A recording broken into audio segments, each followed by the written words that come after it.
Will we get a Mr. Jip at all in the next season? You might have already seen Mr. Jip, but you're gonna see some deep cuts, I guess, this year and beyond.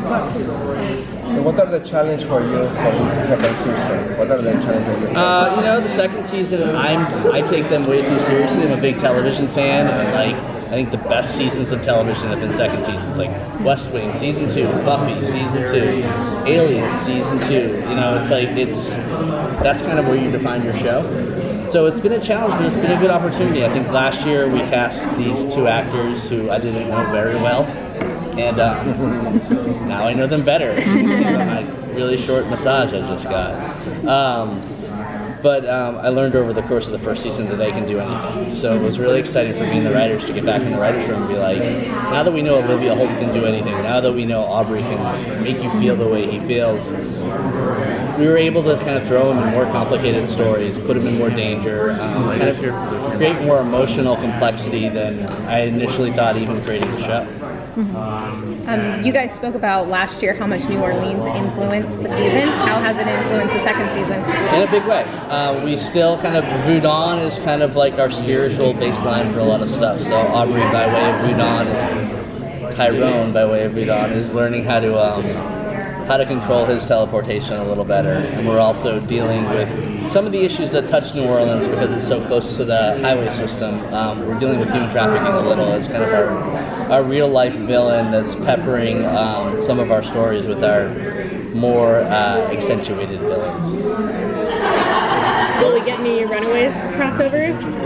I am working very hard to try to make that happen. That's all I can say before Marvel shoots me. But it would be fun. I mean, Josh and Stephanie and I always talk about how great it was when we started reading Runaways when we were younger. Cloak and Dagger just show up really early, and it feels like they're all in the same sandbox. And Jeff is a great boss, so it would be nice.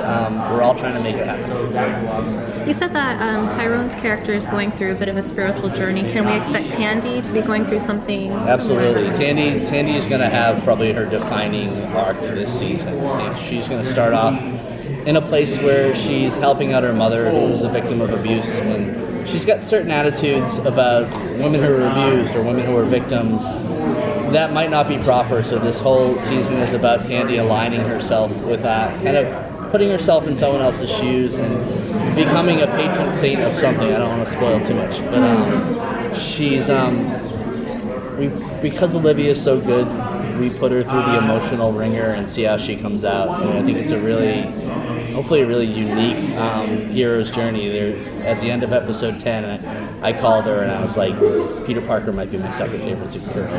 So what Olivia does and what Aubrey does right now, it's pretty impressive. If you could have any Marvel character crossover onto Cloak and Dagger, who would it be? Spider-Man.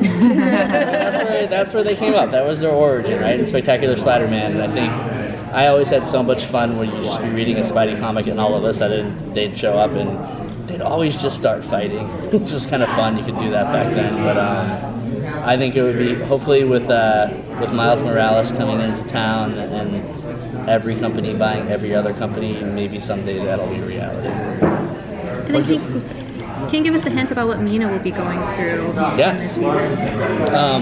We first see Mina in episode 3, and she's kind of trying to figure out what happened that night. And she's kind of in a similar path to Mayhem, going through some post-traumatic. She went through some things. She was a bit possessed. So now she's going to try to save the world in a very different way. And so she's kind of hell-bent on figuring something out at right about the right time for her to cross with Tandy. Also being in Pixar movies, apparently, because Ali Maki is awesome. Thank you guys so much. Wonderful. Thank you so much.